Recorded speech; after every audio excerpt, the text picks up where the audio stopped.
वरेण्यं देवस्य धीमहि धियो यो नः प्रचोदयात्। दोनों हाथों में दर्शन करेंगे, आंखों पे लगाएंगे। धीरे से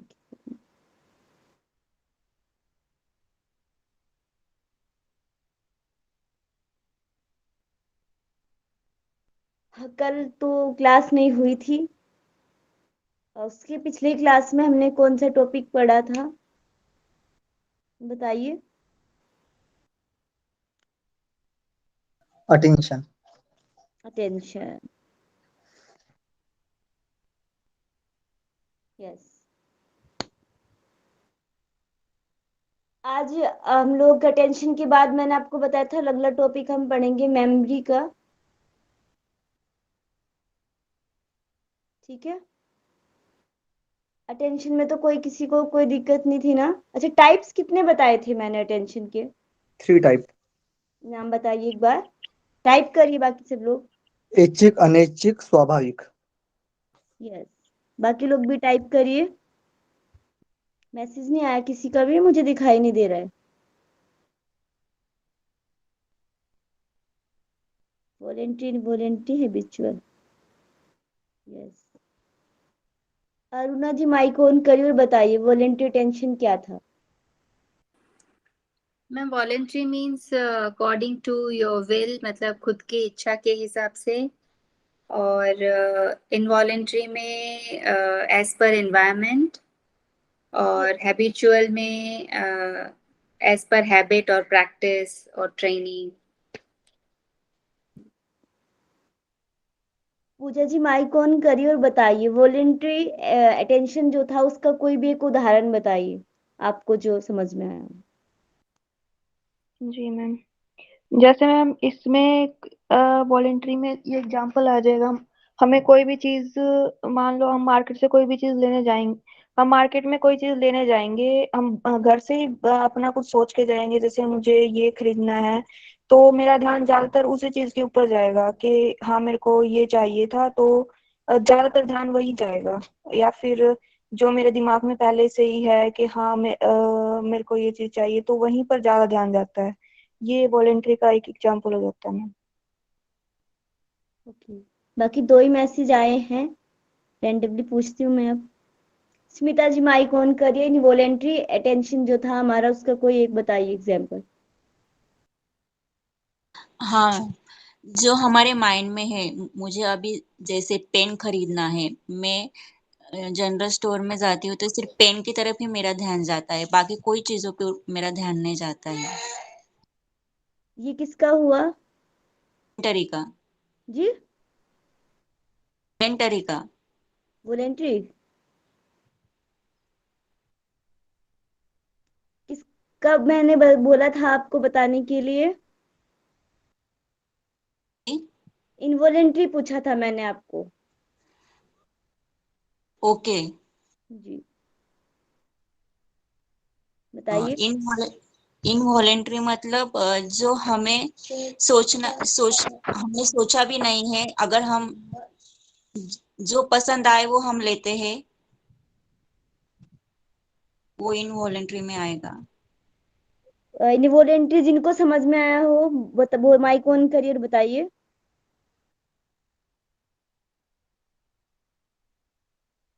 मैम, जैसे जी, वॉलेंटियर में इच्छिक इच्छिक ध्यान मतलब हम जैसे हमारी इच्छा है कि हमें ये चाहिए, तो हम मार्केट में जाए या किधर भी वातावरण वातावरण में जाए, जो चीज चाहिए तो उसी पर हमारा ध्यान ज्यादा रहता है। उसी से रिलेटेड हम कोई भी शॉप देखते हैं और सामान खरीदते हैं। ये इच्छिक हो गया, इच्छिक ध्यान।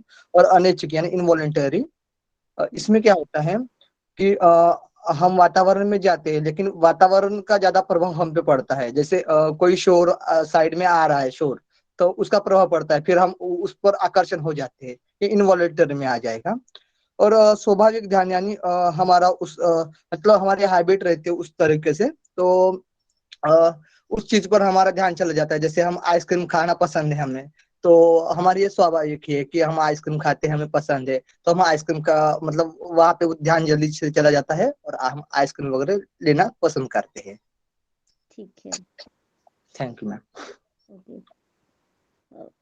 अब हम अगला टॉपिक है मेमोरी का। चलिए तब तक मैं प्रेजेंट करती हूँ स्क्रीन। आप लोग कोई भी माइक ऑन करिए जिनको पता हो स्मृति के बारे में क्या होता है, बोलिए।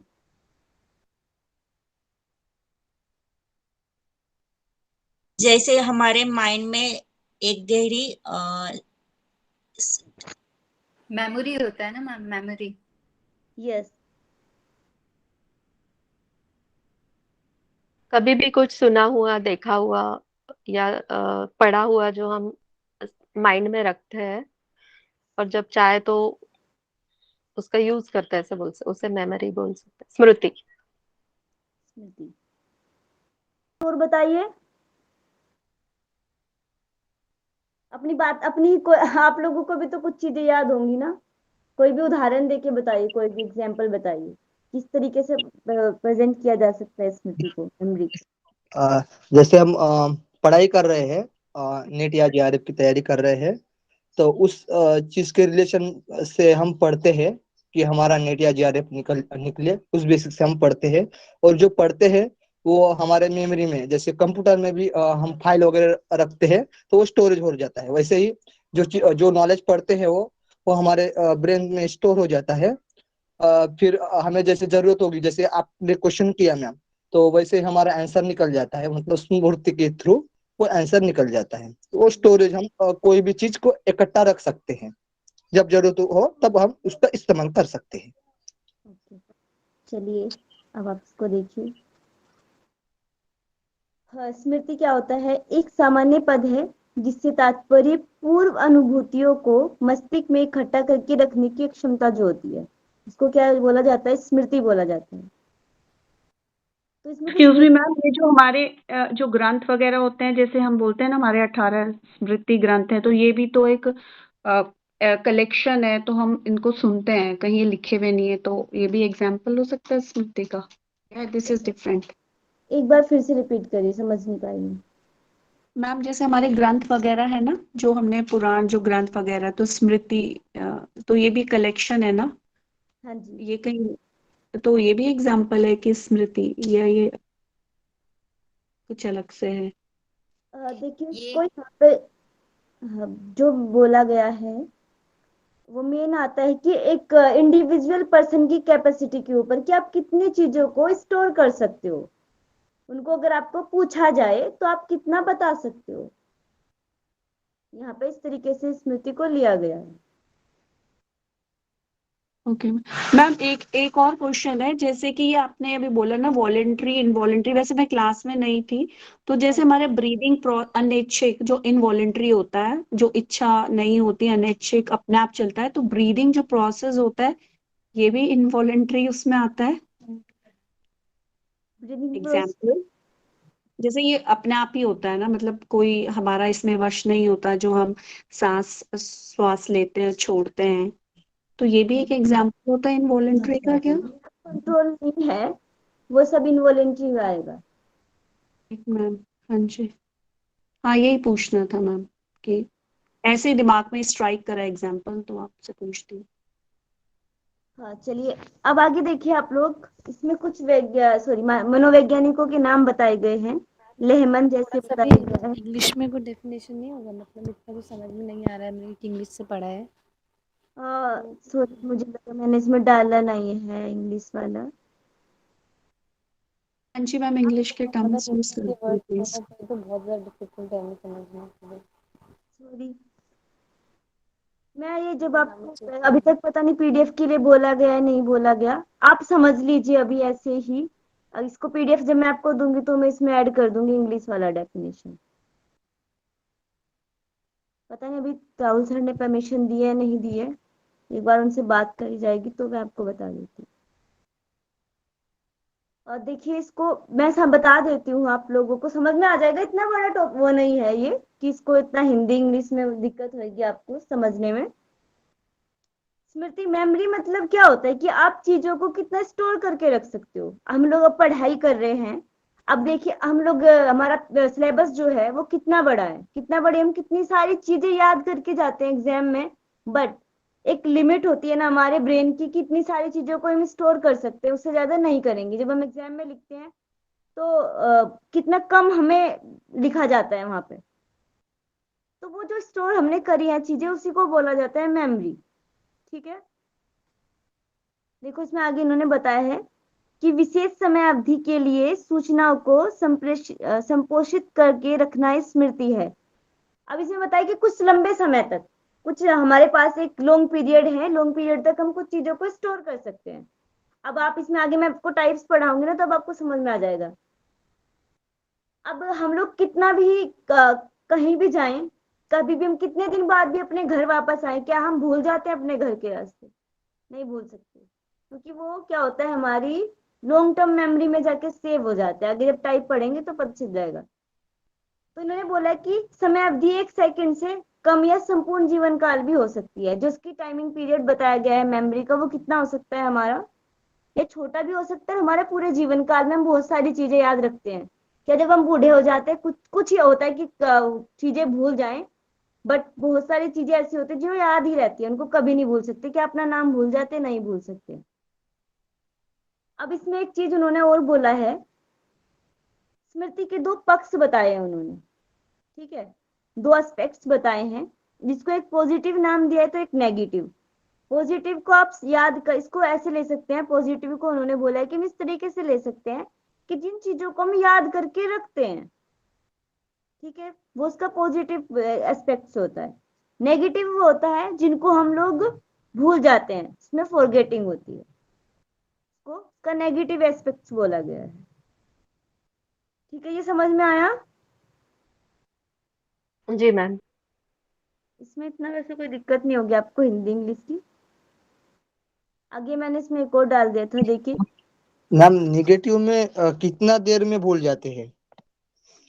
देखिए इसमें उसमें नेगेटिव का ना ऐसे कोई टाइम पीरियड नहीं दिया है, सिर्फ इन्होंने इसको टाइप्स करके ऐसे कुछ नहीं बताया, क्योंकि अगर हम इसको ऐसे टाइप्स करके इसको लेंगे तो फिर इसका पूरा मीनिंग ही चेंज हो रहा है। तो मैंने बुक्स में देखा है, उन्होंने कहीं इसको ऐसे टाइप करके नहीं बताया है। उन्होंने जो फोकस करा है वो करा है मेमोरी। मेमोरी मतलब इन्होंने पहले ही बोल दिया है कि किन चीजों को स्टोर करने की पावर। अगर हम इसको यहाँ पक्ष करके लिया कि एक एस्पेक्ट का ये भी हो सकता है। ठीक है, क्योंकि अगर नेगेटिव का मतलब तो यह चीजों को भूलना, फिर मेमोरी का मतलब होता है उनको हमेशा स्टोर करके रखना, तो ये दोनों चीजें अपोजिट हो जाएंगी। तो यहाँ इसको कहीं टाइप करके नहीं लिया है कि मेमोरी के 2 टाइप होते हैं, ऐसे नहीं है। एक पक्ष ये भी हो सकता है। ठीक है, क्योंकि फॉरगेटिंग एक अलग ही चीज आ जाएगी।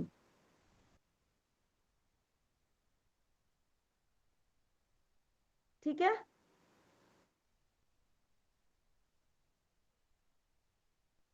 अब आगे देखिए। स्मरण या स्मृति चिंतन, कल्पना, संवेदना आदि की तरह एक मानसिक प्रक्रिया है, जिसके द्वारा हम अपने किसी अतीता अनुभव या शिक्षण को वर्तमान चेतन में लाते हैं और पहचानते हैं। इसका मतलब यही है, जो हमने पुरानी चीजें देखी हैं, पढ़ी है, सुनी है, उनको जब हम अपने प्रेजेंट में बताते हैं, बोलते हैं, याद करते हैं, लिखते हैं, वो सब चीजें क्या होती है, हमारी स्मृति कहलाती है। जैसे इन्होंने वुडवर्थ के अनुसार एक डेफिनेशन ली है कि पूर्व में एक बार सीखी गई क्रिया का पुनः स्मरण ही स्मृति है। हमने पहले कुछ चीजें सीख ली थी, बट अब भी हम उन काम को जब हम वापस याद करके करते हैं उस काम को, तो वो क्या कहलाता है, हमारा स्मृति कहलाता है।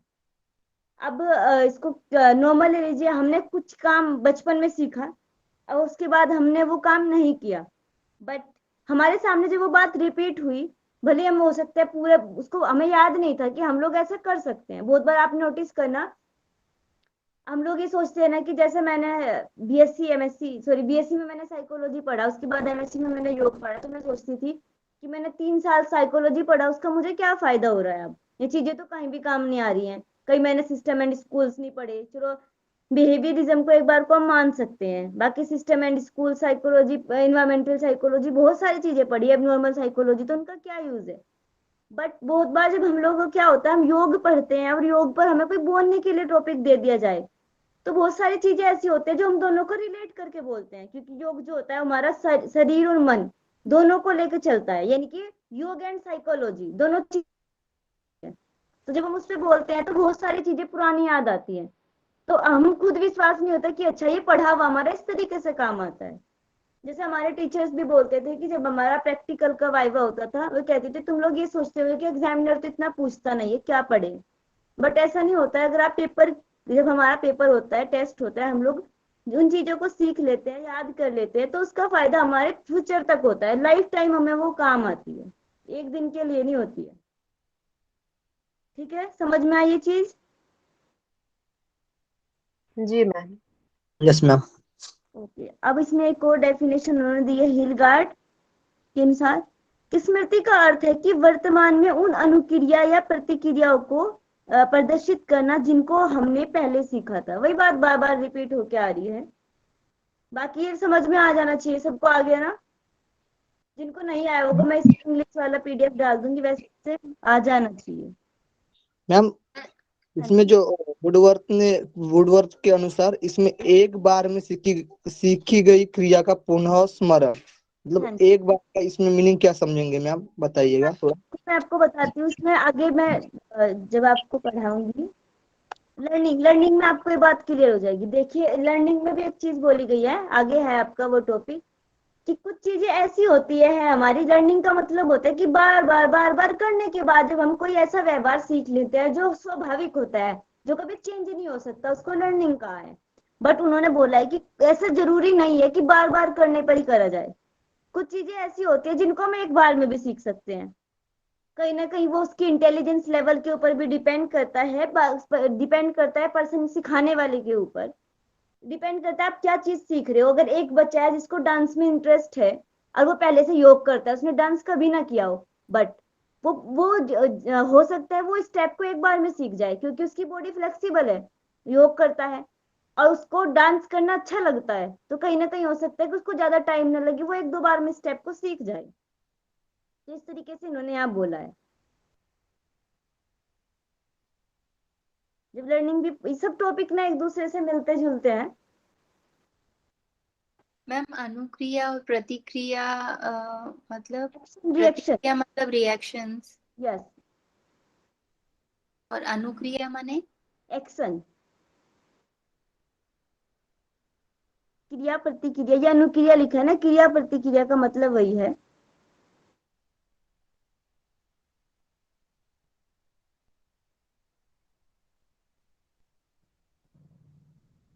जैसे बोला जाता है अभी प्रकृति में कि आप प्रकृति को जो दोगे, अगर हम अपने नेचर के साथ कुछ गलत करेंगे तो नेचर जब उसकी प्रतिक्रिया देगा तो वो भी गलत ही हमें देगा। ये कुछ इस तरीके की इन्होंने यहाँ बताया है। अब आप देखिए आगे, इसमें तीन चीज आती हैं, तीन स्टेज आती है हमारी मेमोरी की। जिसको समझ नहीं आएगा ना आप पूछ लीजिएगा। स्टेज आती है तीन मेमोरी की। इसमें पहला आता है इनकोडिंग। इनकोड का मतलब मैं हिंदी में बता देती हूँ, साथ साथ आप लिख लीजिएगा। कूट लेखन, इनकोड को बोला जाता है कूट लेखन। ठीक है, अब आप इसको समझ सकते हैं, इनकोड से वर्ड से समझ में आ रहा होगा कि हम लोग अब नेट जेआरएफ की तैयारी कर रहे हैं तो हम लोगों को क्या बोला जाता है कि आप ना ऐसे याद नहीं होंगी है इनको, लोग इन सारी चीजों को कैसे याद करिए, किसी ट्रिक के थ्रू कुछ ऐसी कोड कोड कर लीजिए चीजों को, कुछ ऐसे डायग्राम बनाइए जिस तरीके से वो तुम्हें लंबे समय तक याद रहे। ठीक है, अब आप लोगों ने हट पर दीपिका पढ़ा है सबने? हाँ जी हेलो, मैम चल रहा है। अच्छा चल रहा है आप लोगों का। उसमें आप देखिए, अगर हम लोग कोई मुद्रा पढ़ते हैं, बंद पढ़ते हैं, तो हम लोग क्या करते हैं, उनको पूरी उनकी टेक्निक ना लिख के उस बंद का या मुद्रा का एक छोटा सा डायग्राम बना लेते हैं। तो वो क्या होता है, वो डायग्राम हमें लाइफ टाइम तक याद रहता है, भले वो लिखी हुई बात याद ना आए। जैसे मैं अपना बताती हूँ आपको, जैसे हम लोग हट पर दीपिका में लिख बनाते हैं उसको, जो कुटिया का वो कैसा होना चाहिए, तो हम लोग क्या करते हैं, उस कुटिया का एक जगह बना ले, एक झोपड़ी टाइप बना लेते हैं, उसका द्वार जो होता है वो छोटा सा बना देते हैं, उसके बाद डायग्राम बना देते हैं कि अग्नि पत्थर और तीसरा क्या था, जल। जल। अग्नि पत्थर जल नहीं होना चाहिए, छोटा सा डायग्राम बनाया, उस पर क्रॉस लगा दिया। वेदी मंडप होना चाहिए, इस पर राइट का निशान लगा दिया। तो इस तरीके से हम लोग याद रखते हैं चीजों को, तो क्या होता है, इनको लिखने की जरूरत नहीं पड़ती है। अगर हम इसको लिखने बैठेंगे कम से कम 4 पेज पे आएगा हमारा कि ये होना चाहिए, ये नहीं होना चाहिए। तो इस तरीके से ना नोट्स जो होते हैं बहुत छोटे बन सकते हैं और बहुत लंबे समय तक आपको स्टोर रहेंगे, क्योंकि पिक्चर की फॉर्म में क्या होता है, अब आप सोचिए जब बच्चा छोटा होता है उन सब की नोटबुक्स जो होती है हमने पढ़ी है, हम छोटे थे, हर एप्पल का एप्पल बनाया, उसके नीचे एप्पल लिखा है। बच्चे को जब पूछा जाता है एप्पल कहाँ कौन सा है, तो वो लिखा हुआ है उसको याद नहीं रहता, उसको याद क्या रहता है, वो पिक्चर। अब हम क्या करते हैं, छोटे बच्चे को एक पोयम बोल दी जाए कि पोयम सुनाओ, और वो बुक को देखेगा पोयम सुनाएगा, क्या वो लिखा हुआ पढ़ के सुना रहा है?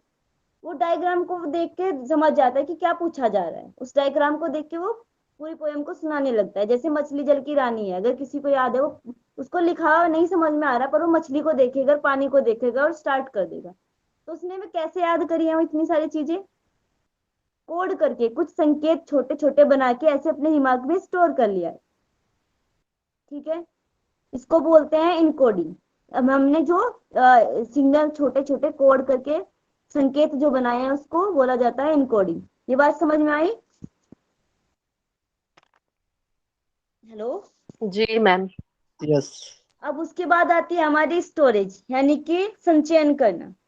अब ये देखिए, संचयन से तो समझ में आ रहा होगा कि जिन चीजों को हमने कोड करा है, हमने समझा है, उन तो को जब हम लंबे समय तक जब स्टोर करके रखते हैं उसको बोला जाता है संचयन करना, कि अपनी स्मृति में हम उन सूचनाओं को एक लंबे समय तक स्टोर करके रखेंगे। ठीक, उसके बाद आता है रिट्राइवल, यानी कि पुनः प्राप्ति। पुनः प्राप्ति से भी समझ में आ जाता है कि पुनः प्राप्ति क्या करते हैं, जब कुछ चीजों को ऐसे होता है जैसे हम लोग भूल गए हैं।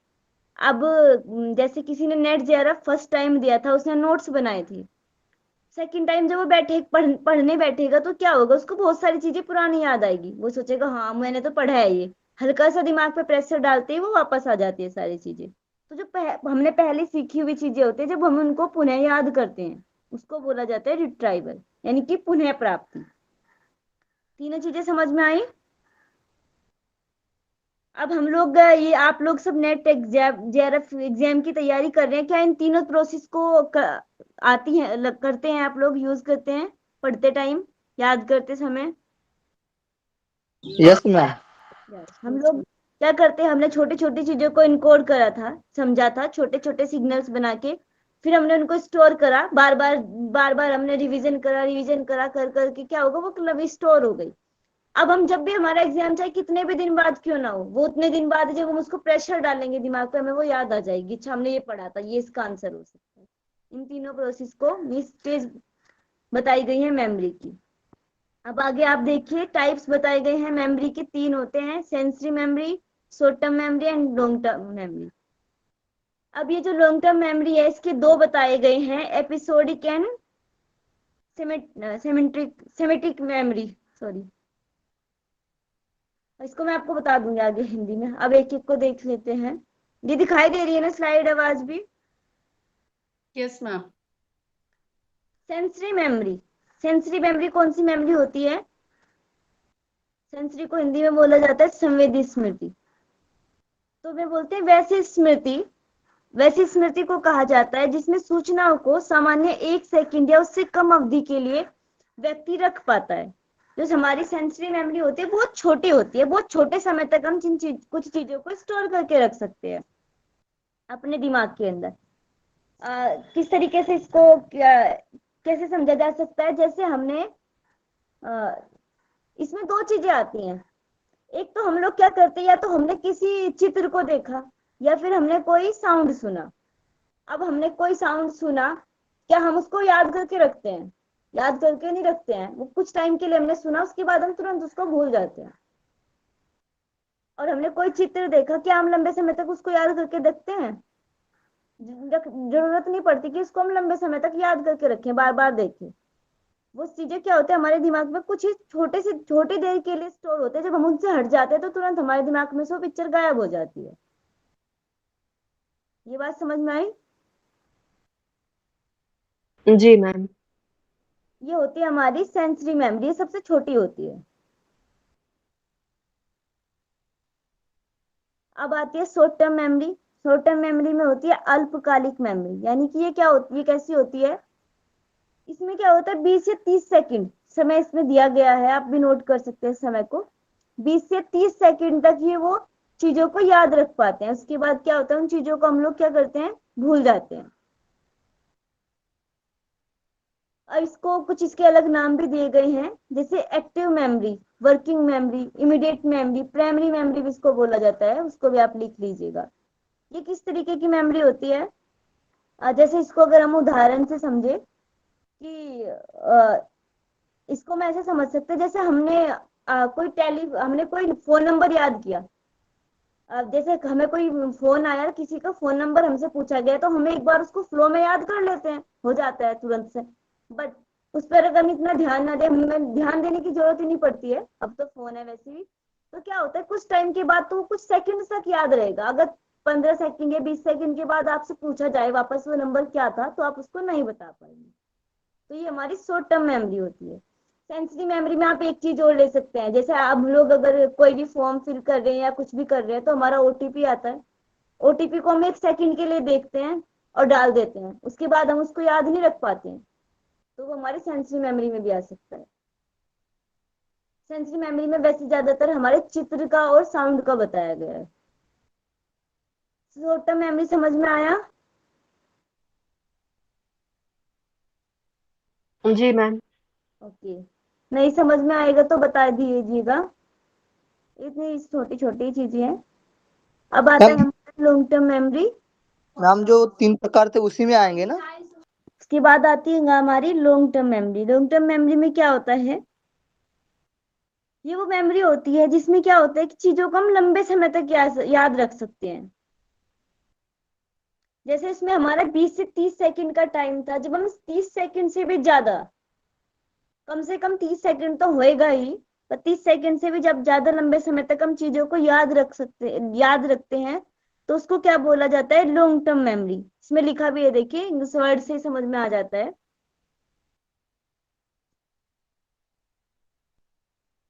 और इसमें बोला गया है कि कम से कम तो 30 सेकंड है, पर इसकी कोई निश्चित सीमा नहीं होती है। हो सकता है पूरे जीवन काल तक भी हम जिन चीजों को याद करके रखते हैं, उन सबको हमारे किस में रखा जाता है, लॉन्ग टर्म मेमोरी में। हमारा नाम है, हमारे मम्मी पापा का नाम है, हम कहाँ रहते हैं, ये सब चीजें हमारी किस मेमोरी में जाके स्टोर हो गई हैं, लॉन्ग टर्म मेमोरी में। हम इनको कभी भी नहीं भूलते हैं। ठीक है। अब आता है ये जो आगे दो टाइप दिए गए हैं आपको, दो, ये जो हमारी लॉन्ग टर्म मेमोरी है, इसी के दो प्रकार बताए गए हैं। यहाँ तक समझ में आया ना सभी को? जी मैम।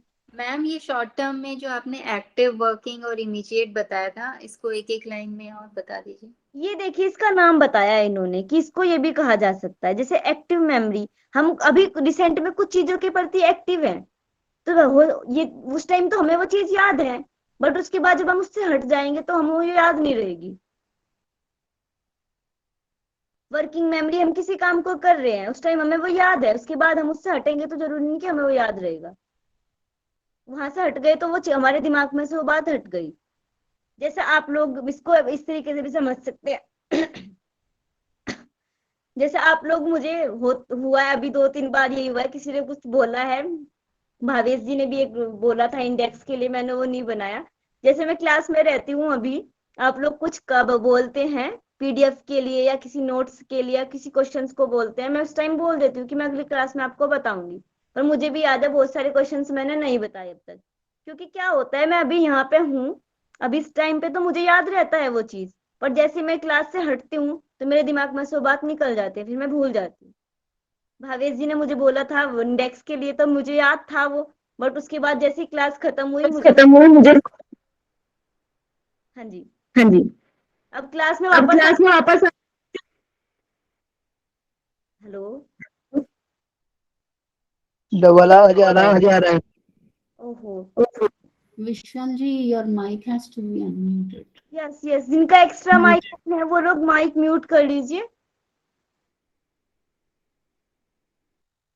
हेलो, अब ठीक आ रही है ma'am. Yes, Ma'am, your voice is audible. Okay. अब ठीक है आवाज? हाँ जी मैम। जी। यस। तो यही होता है, जैसे अब मैं क्लास में वापस आई तो मुझे भावेश जी की बात याद आई कि उन्होंने एक इंडेक्स के बारे में बोला था। बाकी जब मैं उससे हटी हुई हूँ, तो अपने काम से हटी, तो मैं उसको भूल गई। तो कहीं ना कहीं क्या था कि वो मेरी शॉर्ट टर्म मेमोरी में था, मैंने लंबे समय तक उसको याद नहीं रखा है। इमीडिएट मेमोरी वही है, तुरंत हमें कोई बात याद है, उसके बाद हम उसको भूल जाते हैं। ठीक है। Yes ma'am. मैम दूसरा बताए ना मैम, क्योंकि कार्यकारी भी उसी, आपने जो एग्जाम्पल दिया वही लग रहा है मैम, कार्यकारी भी। ये नाम है, ये एक ही बात है, सबका मतलब एक ही है, इनको नाम दिया गया है। किसको? शॉर्ट टर्म मेमोरी को एक्टिव मेमोरी भी कहा जा सकता है, वर्किंग मेमोरी भी कहा जा सकता है, इमीडिएट मेमोरी भी कहा जा सकता है, प्राइमरी मेमोरी भी कहा जा सकता है। ये नाम है इसके अलग अलग। ओके। हेलो। मैम जैसे एक्टिव मेमोरी का एग्जांपल दिया था, वैसे थोड़ा सा तो अलग होगा ना मैम, वर्किंग मेमोरी का और इमीडिएट मेमोरी का एक्टिव थोड़ा सा। एक्टिव मेमोरी का एग्जांपल आप बताइए क्या हो सकता है? आपने बताया वैसा लग रहा है मैम, जैसे मतलब कुछ भी हम कार्य कर रहे हैं उसी वक्त कुछ याद रहना, फिर उस कार्य से हट जाने के बाद वो याद नहीं रहेगा, ऐसा लग रहा है ये तो कार्य। चलो एक्टिव उसका हो गया, ये तो वर्किंग मेमोरी का आप ले सकते हैं। एक्टिव मेमोरी में ऐसे ले लीजिए, आप लोग, आप पिक्चर देखने गए किसी हॉल में, ठीक है, आप मूवी को देख रहे हो, उसमें कोई सॉन्ग चल रहा है, आप मूवी के साथ साथ में गुनगुना रहे हैं, ठीक है, आप उस टाइम एक्टिव है वहां पे, तो आप उसको गुनगुना रहे हैं उसके साथ। उसके बाद क्या होता है कि आप घर आते हैं, घर आके कहते हैं अच्छा उस मूवी में एक सॉन्ग था, आप बताना कौन सा था। सबको पूछेंगे, मुझे याद ही नहीं आ रहा है, मेरे दिमाग से निकल जा रहा है, क्योंकि वहां पर आप एक्टिव थे, तो आप उसके साथ उसको दोहरा गुनगुना रहे थे। जैसे आप वहां से हटे, एक्टिव नहीं हो उन चीजों के प्रति, तो आपको उसको भूल गए, तो ये शॉर्ट टर्म मेमोरी में आएगा। ठीक, वर्किंग का मैंने जो आपको बताया। इमीडिएट कैसी होता है, कुछ चीजें होती है तुरंत तुरंत हम कुछ काम कर रहे हैं तत्काल में, वो तो हमें याद रहता है। कोई बता सकता है इमीडिएट में क्या वो आ सकता है एग्जाम्पल?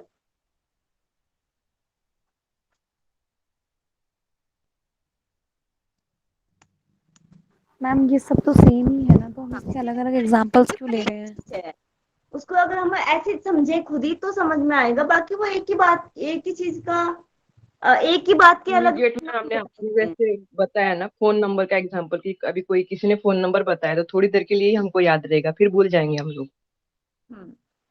एक ही बात है, उसको घुमा फिरा के आप कंडीशन के हिसाब से अलग अलग लगाओगे तो वो आ जाएगा। बाकी एक चीज है, एक ही बात के अलग अलग नाम बताए गए हैं। ओके, ये लॉन्ग टर्म मेमोरी का हो गया था। यस। अब हम लोग ये जो दो टाइप बताए मैंने आपको बताने वाली हूँ मैं, एपिसोडिक एंड सिमेट्रिक। ये दोनों क्या है, हमारे लॉन्ग टर्म मेमोरी के टाइप हैं। ठीक है, इसको ध्यान रखिएगा।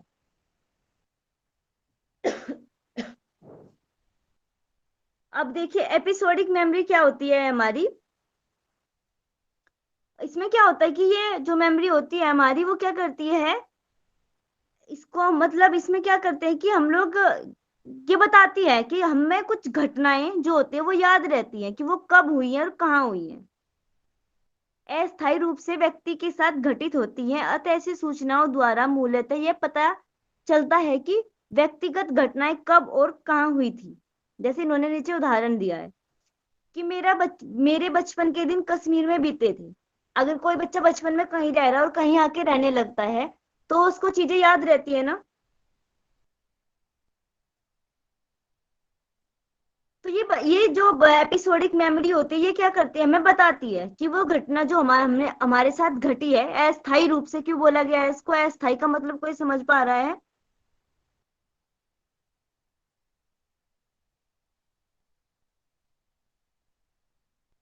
अस्थायी यहाँ पर रखा गया है कि वो स्थिर नहीं है, चेंज हो गई है चीजें। और उसमें जो था कि वो घटनाएं जो घटी है उसमें ऐसा हमारा कोई, हम उसमें इन्वॉल्व नहीं थे, वो अपने तरीके से चल रही थी, क्योंकि बचपन में बच्चे, हमारे मम्मी पापा रहते कहीं है, उसके बाद जॉब लग जाए तो वहां से हम आ जाते हैं। तो इस तरीके से यहाँ पे अस्थायी वर्ड को यूज किया गया और बोला गया कि ये एपिसोडिक मेमोरी में मेमोरी वही होती है जो हम लोग अपनी पुरानी चीजें याद रखते हैं, कि मेरा पुराना स्कूल क्या था, मैं कहाँ पढ़ता था, मैं कहाँ रहता था, ये सारी चीजें हमारी कहाँ आती हैं, एपिसोडिक मेमोरी में। ठीक है। जैसे सबसे नीचे लिखा है 10 दिन पहले मैंने ऐसा एक ऐसी ही फिल्म देखा था। ठीक, अब आपको मैं पूछूं कि परसों आपने खाने में क्या खाया था, याद है किसी को?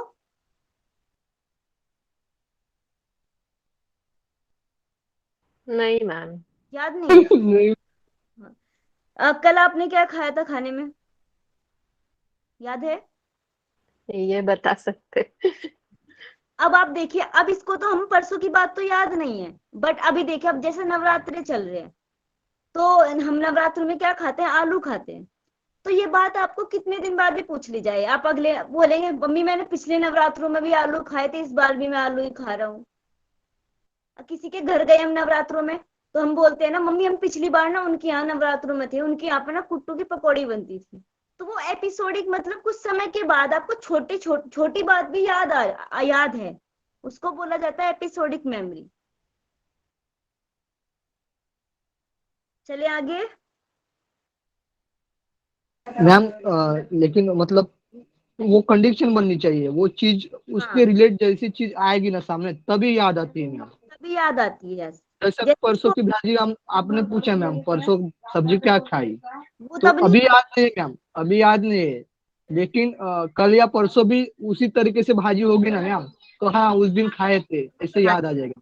इसीलिए इस मेमोरी का एक नाम होता है फ्लैश बल्ब, भी इसको बोला जाता है कि उसी के सेम चीजें जब वापस से रिपीट हुए तो हमें याद आ जाता है। ठीक, आगे चले। मैम पूरा इसी में, हाँ जी। मैम एपिसोडिक में अपने जैसे एपिसोड्स जैसे शक्तिमान महाभारत वगैरह ये सब भी आ सकते हैं क्या? अब एपिसोडिक का मतलब यहाँ से क्या ले रहे हैं?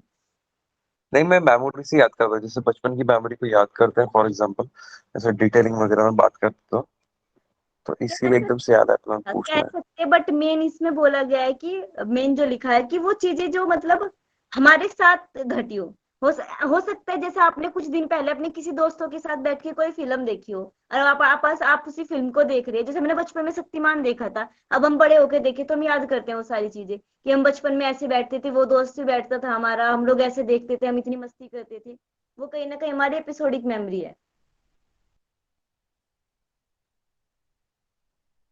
It is related to particular incident in the past, ऐसे समझ सकते हैं, वो एक एपिसोड बन गया ना, हाँ जी। उस एपिसोड से रिलेटेड कुछ आगे आएगा तो विल रिकॉल। क्या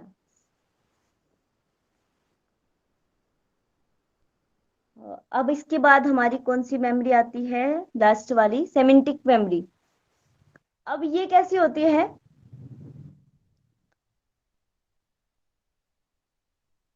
जैसे हम लोग इसमें लिखा है कि अर्थगत स्मृति में व्यक्ति शब्दों या संकेतों आदि के बारे में क्रमबद्ध ज्ञान रखता है। इस तरह के ज्ञान से शब्दों संकेतों के आपसी संबंधों में उनके अर्थों तथा जोड़ तोड़ करने के नियम का ज्ञान सम्मिलित होता है। ठीक, अब देखिए इसमें लिखा है कि जल का रासायनिक सूत्र क्या होता है, इसमें ये टाइपिंग करने में थोड़ा मुझे नहीं आया कैसे लिखा जाता था। H2O होता है। ठीक है, ये चीजें हमने कैसे याद करके रखी, क्योंकि हमने क्या करा, इसको एक फॉर्मूला में एक संकेत के तरीके से याद कर लिया है। हम लोगों को बचपन से सिखा दिया जाता है कि 2 और 2 4 होता है। क्या आप इसको बार बार याद करते हैं? हमें एक बार जोड़ने का नियम सिखा दिया जाए तो क्या करते हैं वो, हम उसको कितनी भी बड़ी संख्या हमें क्या कभी ना दे दी जाए, हम लोग वो उसी नियम को फॉलो करेंगे और उसको ऐड कर देंगे। हमें कितनी भी गुना भाग करने की बड़ी संख्या दे दी जाए, हम उसी नियम को फॉलो करते हैं और उसको कर देते हैं। तो वो क्या होता है, हमारी अर्थगत स्मृति, सिमेंटिक मेमोरी। ठीक है, कुछ चीजें जो होती है हमारी पर्टिकुलर याद हो जाती हैं। जैसे हमारे ये वर्ष का इसमें बताया गया है, वर्ष का लघुत्तम दिन कौन सा होता है, दिसंबर में। हमारा सबसे छोटा दिन कौन सा कब होता है, दिसंबर में होता है। सबसे बड़ा कब होता है, ये सारी चीजें हमें कैसे याद रहती हैं, टिप्स पे याद हो गई। जैसे महीने, कौन सा महीना हमारा 30 का होता है, कौन सा 31 का होता है, ये सब चीजें हमें याद होती है। समझ में आई है?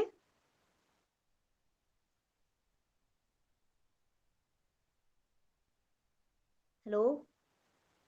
Yes ma'am.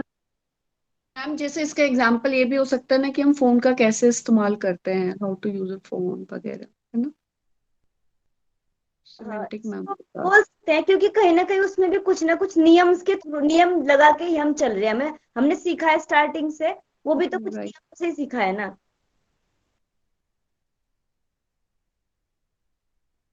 बोल सकते हैं उसको भी। बाकी और किसी को कोई समझ में आ रहा है अच्छा उदाहरण इसका, बता सकते हैं? Writing lock. जी।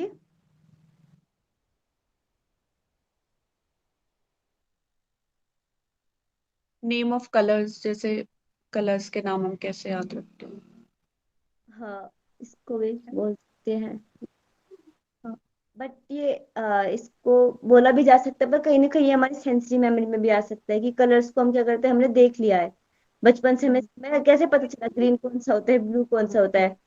राइट। स्टार्टिंग में से हमें हमें ग्रीन और ब्लू लिखा हुआ दिखाई नहीं देता था, हमने देख लिया था कि अच्छा ये ऐसा ग्रीन होता है। पूछा जाता है ग्रीन कौन सा होता है, जैसे हमारे घर पे एक छोटी बच्ची है, उसको नहीं पता उसका नाक कौन सा, उसको दिखा बार बार हमने इशारा करके सिखाया कि कान कौन सा होता है। अपना कान पकड़ते हैं, वो भी उसको बताते हैं कान कौन सा होता है, ये तेरा कान है। तो अब उसको पूछते हैं कान कौन सा है, तो वो पकड़ती है ये कान है।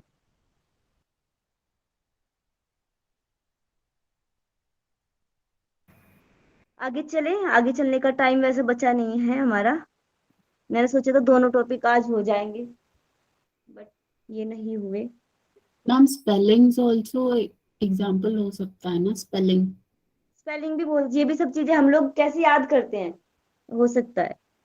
Alphabets, numbers, mathematical symbols. जैसे आप इसको उसको ऐसे भी ले सकते हैं, हम लोग जब रीजनिंग पढ़ते हैं, हम लोगों को क्या होता है, हम लोग रीजनिंग पढ़ते हैं तो हम लोग याद करते हैं ना कि एम का नंबर कौन सा है, एस का नंबर कौन सा है, टी का कौन सा है। ये भी हम लोग क्या करते हैं, कोई ट्रिक लगाते हैं तब उसको याद करते हैं। मैम हाँ जी। ये अर्थ है कि अर्ध है? जी। अर्धगत स्मृति है या अर्थगत नहीं, ये स्मृति? खे ही लिखा गया है, ये टाइपिंग में मिस्टेक हो गई है। खे अर्थ, मीनिंग जिसको अर्थ। बोलते हैं। अच्छा अच्छा, ओके मैम, थैंक यू। मतलब इनके कहने के इसको वर्ड से अगर आप समझेंगे कि जिसका कोई ना कोई अर्थ निकल रहा हो, ऐसी स्मृति। जैसे H2O है, H2O का मतलब आप क्या समझते हैं? H2O जल का जो रासायनिक सूत्र है वो H2O है। H2O मतलब वाटर। किसी को पता है इसको कैसे डिफाइन करा जा सकता है? H2O को मैं क्या पूछना चाह रही हूँ? Hydrogen and oxygen. Two hydrogen atoms with one oxygen. Yes, इसमें 2 हाइड्रोजन के आयन है और 1 ऑक्सीजन का है। तो ये एक सूत्र है, हमें पता है कि 2 हाइड्रोजन के होते हैं, 1 ऑक्सीजन होता है, तब जाके क्या बनता है, H2O बनता है, जिसको जो जल का रासायनिक सूत्र है, एक नियम है। इसको हम कहीं भी उलट फेर नहीं कर सकते। क्या हम इसको कहीं अलग लगाया जा सकता है? कहीं भी लिखा जाएगा यही बात लिखी जाएगी, इसका अर्थ सेम रहेगा, चाहे वो कहीं भी चला जाए, देश विदेश कहीं भी पहुंच जाओ आप, इसको नहीं बदला जा सकता। देखो दूसरा लिखा है, शून्य को शून्य से गुणा करने पर शून्य ही आता है। क्या कहीं ऐसा हो सकता है कि हमारे यहाँ पर तो 1 आता है, आपके यहाँ शून्य आता है? ऐसा नहीं हो सकता है, उसका अर्थ हमेशा सेम रहेगा चाहे वो कहीं भी हो। तो वो स्मृति होती है जो चेंज नहीं होती है। ओके, अब हम लर्निंग पढ़ते हैं। बाकी लर्निंग का टाइम बहुत कम बचा है, छूट जाएगा, वैसे हो भी सकता है। इतना कल बड़ा टुमारो प्लीज। टॉपिक। कल मैम। जी, करना है अभी आप लोगों को? कल कल कल। कल करना है, चलो ठीक है। बाकी अभी 5 बजे से मुझे भी नवरात्रि चल रहे हैं, नवरात्रों की वजह से कल भी क्लास नहीं हो पाई। मैंने सोचा था कल क्लास नहीं हुई तो आज इस टॉपिक को हम लोग कंप्लीट कर देंगे। नवरात्रों में थोड़ा ज्यादा टाइम लगता है पूजा पाठ में। सब लोग करते हैं ना नवरात्रि साधना? मैम।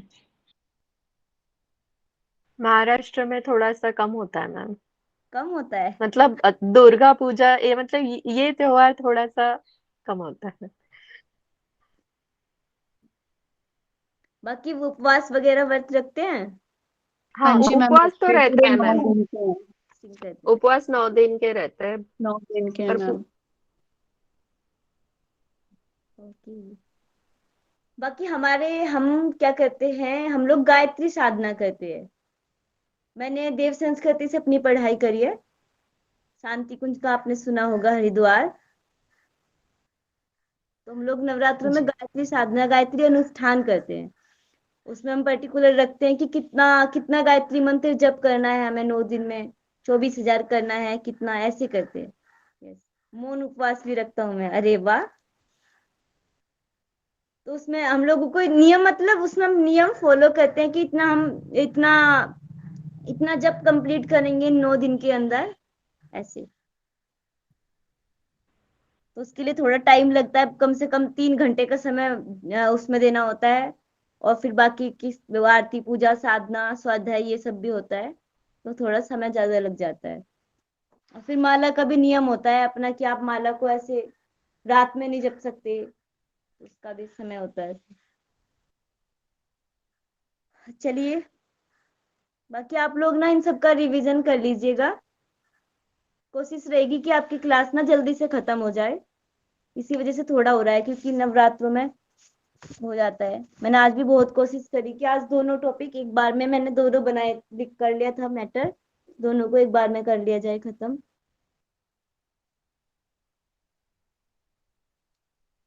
मैम आज पीपीटी है तो समय नहीं है ना मैम? जी। आज पीपीटी तैयार है तो समय नहीं है।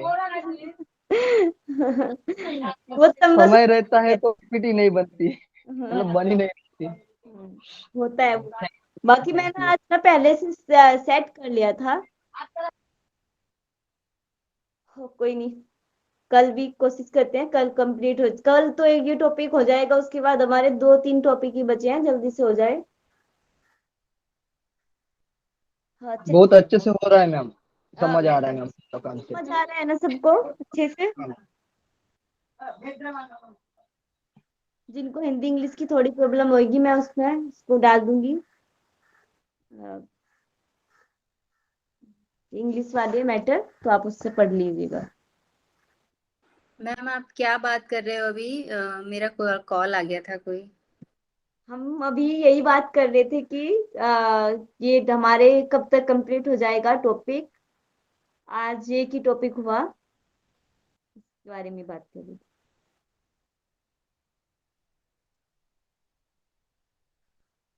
Okay ma'am, thank you. और हमें क्या बोल रही थी आपको, नवरात्रि का बताई थी। नवरात्रों में ना सबको, जैसे आप लोगों का नेट जेआरएफ का एग्जाम है, तो आप सब लोग सॉरी, जो भी आप करते हैं साधना आपको करनी चाहिए, क्योंकि नवरात्रों का जो पर्व होता है ना, जानते हैं कोई नवरात्रों का महत्व, ऐसे कुछ भी जानते हो किस टॉपिक के बारे में, जिनको पता हो? आप ही बताएं मैम। हाँ, देखो मैं आपको एक चीज बताती हूँ जो मैंने सीखा है, कि हमारी जो, ये मैंने सुना है, पढ़ा है, कि हमारे जो ऋषि मुनि होते हैं, उन्होंने एक प्रथा प्रथा नहीं बोले उसको, एक सिस्टम बनाया है कि नवरात्रि जो होते हैं 6 महीने के बाद आते हैं। तो नवरात्रि का समय जो होता है ना, वो इतना पावन पवित्र होता है कि आपने इन 6 महीनों में जो भी आपसे कोई भूल, गलती या कुछ भी इस तरह के संस्कार बोला जा सकता है, हमारे कुछ पुराने संस्कार है, तो उनके शोधन की एक प्रक्रिया होती है नवरात्रि। इन 9 दिनों में अगर आप साधना करते हैं, स्वाध्याय करते हैं, सोच का, पवित्रता का, इन सब का पालन करते हैं, तो आपके उन 6 महीने में जो भी गलती, जो भी आपके बुरे कर्म होते हैं, उन सब का शोधन हो जाता है। तो इसीलिए उपवास की प्रक्रिया रखी जाती है। उपवास में, इसलिए उपवास का मैं आपको एक नियम बताना चाहूंगी, या शरीर की प्रकृति बदलती है जी। तो उपवास में कभी देखिए नियम होता है कि आप उपवास में भी ना, कुछ लोग उपवास रखते हैं, उसमें वो लोग कुट्टू का आटा खाते हैं, ऐसी चीजें खाते हैं। तो उपवास में हम लोगों को क्या करना चाहिए, मेन होता है उपवास का मतलब संकल्प। आप 9 दिन पहले एक संकल्प ले लीजिए कि मैं इन 9 दिन तक इसी आहार का सेवन करूंगा, उसको एक आहार उपवास भी बोला जा सकता है, कि मैं इन 9 दिन तक ना एक आहार को खाऊंगा। तब आपको पता चलेगा कि रियल में आपने साधना करी है, क्योंकि उस 9 दिन के बाद आपको फील होता है कि हाँ, मुझे महसूस होने लगता है कि हाँ, मुझे अब इस आहार की, या तो आपको आदत पड़ जाएगी, आपको उसमें इंटरेस्ट आ जाएगा, या फिर आपको लगेगा कि नहीं नहीं, अब बहुत दिन हो चुके हैं, मुझे कुछ नया टेस्ट लेने की जरूरत है। तब आपको उसका महत्व समझ में आता है। ऐसे जब हम लोग नॉर्मल उपवास रखते हैं कि हमने अब ये भी खा लिया, ये भी खा लिया, जैसे हमारी गायत्री साधना जो हम करते हैं अनुष्ठान, यहाँ पर हमारे इसमें एक नियम होता है कि आप ना एक टाइम आहार ले सकते हैं, खाना ले खा सकते हैं।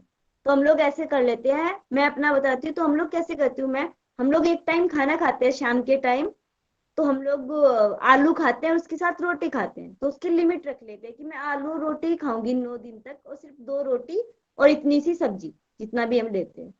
तो उस 9 दिन तक हम उसी नियम का पालन करते हैं। तो उपवास का मेन मतलब होता है संकल्प, कि आपने अपने आप को किन चीजों में बांधा है। जैसे कुछ लोग मौन साधना करते हैं कि मैं 9 दिन तक मौन रहूंगा।